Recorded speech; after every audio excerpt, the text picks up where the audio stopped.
Banyak masalah dalam proses relokasi, Hari Farfar usul buat posko pengaduan di pasar.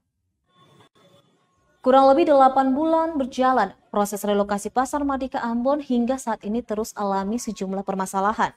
Mulai dari biaya bayar sewa lapak, soal lingkungan pasar yang tidak steril hingga lapak-lapak yang belum dialiri listrik, dan berbagai permasalahan lainnya. Menanggapi hal itu, Wakil Ketua Komisi 2 DPRD Kota Ambon, Hari Putra Farfar, mengusulkan untuk dibuat posko pengaduan di pasar yang ditangani langsung oleh Disperindak Kota Ambon. Menurutnya, posko pengaduan itu perlu dibuat, mengingat selama tahapan revitalisasi banyak sekali masalah yang dialami para pedagang.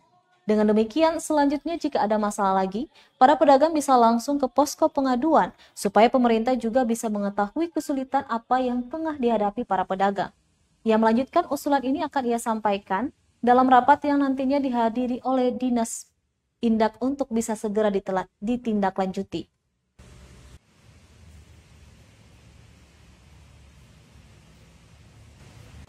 Proses revitalisasi ini nanti jadi usulan pribadi saya supaya memang dibuka satu posko di bawah posko pengaduan, supaya semua hal yang mengenai proses revitalisasi dalamnya keamanan, kebersihan dan sebagainya ini informasi-informasi yang pengen diterima oleh Bapak Ibu para pedagang ini itu harus ada pos di situ.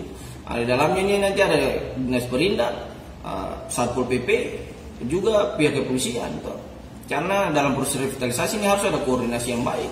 Ini yang nanti jadi usulan pribadi saya supaya memang harus ditindaklanjuti. Dan ini nanti juga akan saya bawa dalam rapat internal fraksi supaya jadi rekomendasi di kata akhir fraksi nanti.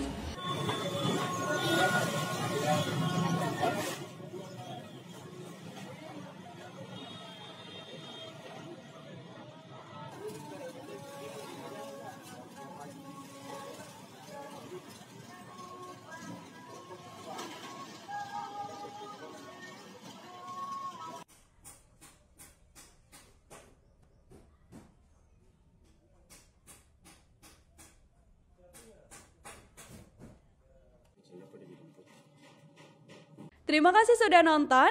Jangan lupa like, subscribe, dan share ya.